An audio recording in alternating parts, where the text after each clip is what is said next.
Prison tag. Tracking devices may be used if they aid bail, help free up jail space. The suggestion for the introduction of electronic tracking of prisoners granted parole or furlough may merit consideration as a viable means of decongesting prisoners. The idea of having a pilot program to make under trials who pose low or moderate risk wear devices that will track and restrict their movements has been mooted in a research report of the Supreme Court of India's Center for Research and Planning.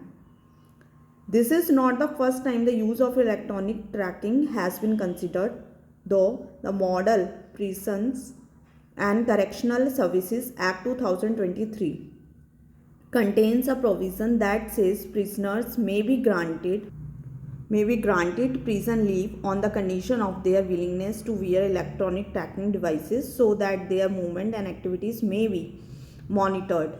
It speaks of cancelling the leave in case of any violation. The study points out that Odisha was the first state to propose the use of tamper-proof electronic trackers on the under trial accused of non-heinous offences to reduce congestion in jails. Such a measure would extend the concept to grant of bail. However, it also points out correctly that there are no guidelines or minimum standards for when and how the technology can be deployed without violating the prisoner's rights.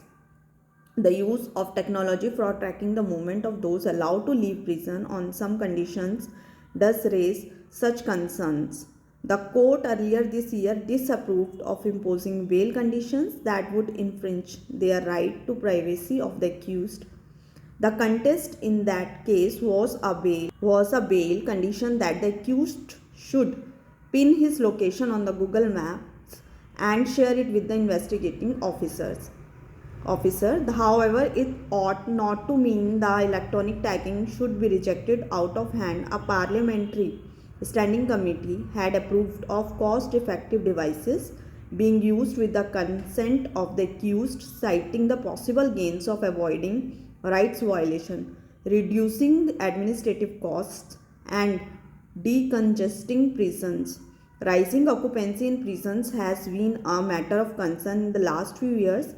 Official statistics put the number of prisoners in the country's jails at 5,73,220 on December 31st, 2022, amounting to 131.4% of the total capacity. Therefore, any move that will reduce the occupancy, including the use of tracking technology, ought to be a welcome measure. Several jurisdictions in the world deploy devices to track the movement of certain categories of offenders. It would be logical to use them to ensure that prisoners released recently don't approach their victim again or enter locations associated with their crimes.